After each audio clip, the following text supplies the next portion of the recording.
The topic I have chosen for my final project is the Cape Wind Offshore Wind Energy Project. In this report, I will discuss the project's background, controversy, and its current status. To begin, what is the Cape Wind Project? It is an approved offshore wind farm that will be constructed by Cape Wind Associates LLC and is due to start construction by early 2016. As you can see from this image, the wind farm will be located in the middle of Nantucket Sound, surrounded by Cape Cod, Martha's Vineyard, as well as Nantucket. Project background. This will be the first offshore wind project developed in the United States. Horseshoe Shoal, which is the area that the wind farm will be built upon, was selected as the site due to it being referred as the Saudi Arabia of wind activity. The wind farm will be consisted of 130 3.6 megawatt offshore wind turbines, which were developed by Siemens. The wind turbines will have a production capacity of 468 megawatts and will be capable of producing 75% of the electricity used on Cape Cod, Martha's Vineyard, and Nantucket. The project was proposed back in 2001 as a joint venture between Energy Management Incorporated and First Wind Energy LLC. Together, these two companies make up Cape Wind Associates LLC. This project has received approval since May of 2014 after the final lawsuits had been dismissed and all state, federal, and local permits had been approved.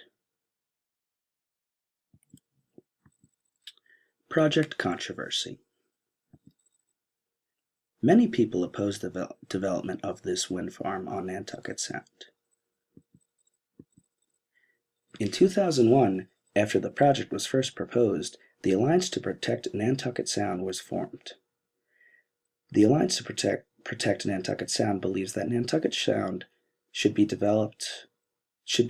designated as a marine protected area where projects like this would not be allowed.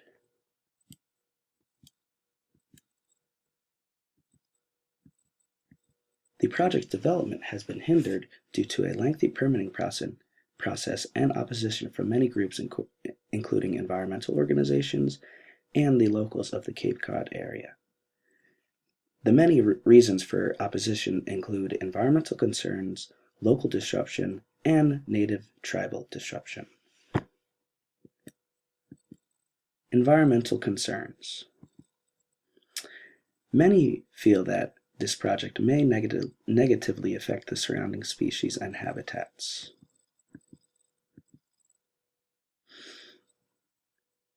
Many feel that fish, migratory birds, and sea turtles will be disrupted by the presence of this wind farm. Nantucket Sound is a part of the Atlantic Flyway, which is one of the world's largest migratory bird routes, and many fear that the presence of the turbines could inadvertently kill birds which are flying through the flyway. The Massachusetts Division of Marine Fisheries has also stated that the project will have a direct impact on the Nantucket Sound fisheries and the fishing industry of the surrounding areas.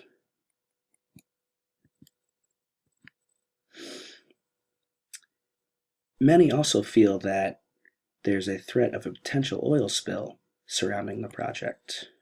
The offshore facility will have oil on site for maintenance purposes. There will be 40,000 gallons at the electrical service platform and 27,000 gallons stored throughout the 130 turbines for lubrication purposes.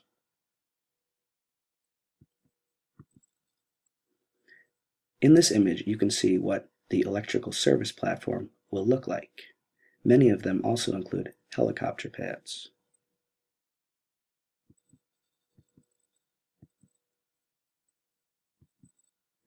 The Alliance to Protect Nantucket Sound believes that the project will also be in violation of numerous federal laws, including the Marine Mammal Protection Act, the Endangered Species Act, the Migratory Bird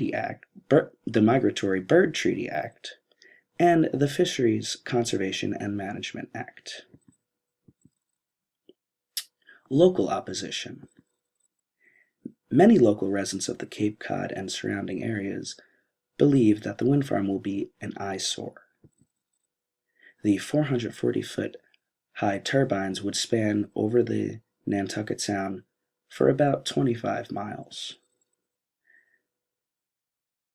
This wind farm will be in the direct line of sight from many of the scenic Cape Cod beaches. At night, many locals feel that this facility will look like an airport because it will be required to have FAA and Coast Guard lighting, which will be flashing multiple times a minute. Many locals support wind energy, but believe that an area more out of sight could have been selected by the government. In this image, you can see what the view from the Pomponset Inn in Mashpee, Cape Cod will look like with the presence of the wind turbines.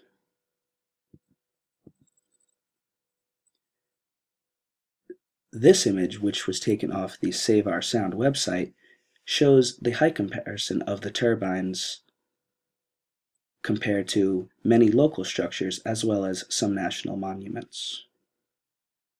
As you can see, the Cape Cod Bridge is only 265 feet, where the wind turbines would be 440 feet.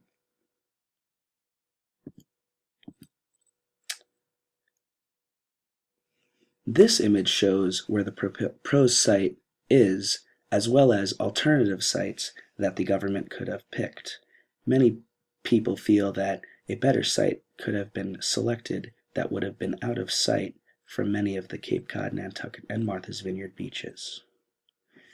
The proposed site is labeled in red, and the alternative sites are shown in gray. Tribal disturbances. The native Wampanoag tribe of the Cape Cod and Martha's Vineyard area would be severely affected by the presence of this wind farm. They believe that the wind farm will desecrate sacred tribal lands and affect traditional, religious, and cultural practices. The Wampanoag tribe are referred to as people of first light and pray towards the sun as it rises. The turbines would provide an obstructed view of the sunrise and make their praying difficult. Project timeline. In 2001, Cape Wind filed for permit applications with 17 state, local, and federal agencies. Groups including the Alliance to Protect Nantucket Sound and Clean Power Now were formed almost immediately and expressed their opinions in support and against the project. In 2004, the U.S. Army Corps of Engineers released a draft EIS in favor of the project. In 2005, the DOI, or Department of Interior, took over as the lead in overseeing the project. In 2006, Deval Patrick was elected governor of Massachusetts and campaigned in favor of the project.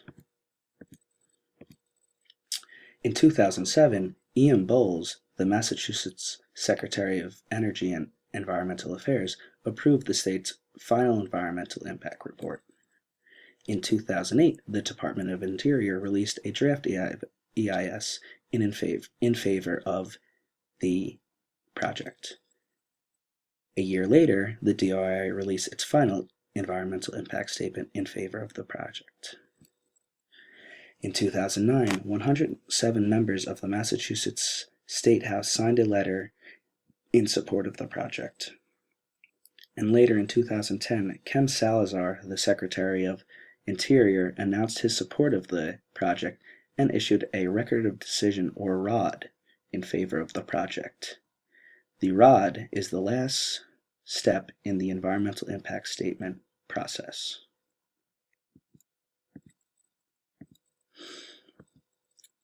Again in 2010, Salazar issued Cape Wind the country's first offshore wind lease. And also, the Massachusetts Supreme Court upheld all state and local permits applied for the project. Also in 2010, National Grid was approved to purchase over 50% of Cape Wind's power output. In 2011, all federal permits were approved by the Army Corps of Engineers as well as the Environmental Protection Agency. In 2001, the Department of Interior approved the construction operating plans for the project. In 2012, a settlement was reached between Cape Wind and the Martha's Vineyard Fishermen's Association. Again in 2012, NSTAR was approved to purchase 27.5% of the wind farm's power output for a 15-year purchase agreement. In 2012, the FAA issued a statement of no hazard for the project. Later that year, Cape Wind purchased the Falmouth Arena and announced that the marina will be its operation and maintenance headquarters. In 2013, the Bank of Tokyo Mitsubishi UFJ was selected as the arranger of commercial debt for the project. In 2013, Pension Denmark announced that it would be investing $200 million in the project. And in 2014, the NSTAR purchase agreement lawsuit was dismissed. Lastly, in 2014, 4 separate lawsuits against the project's permitting were found in favor of Cape Wind by a federal district court.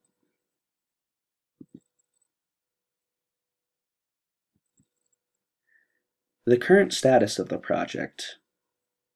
Cape Wind is currently in the financing stage and will begin construction once financing is concluded. Cape Wind Associates.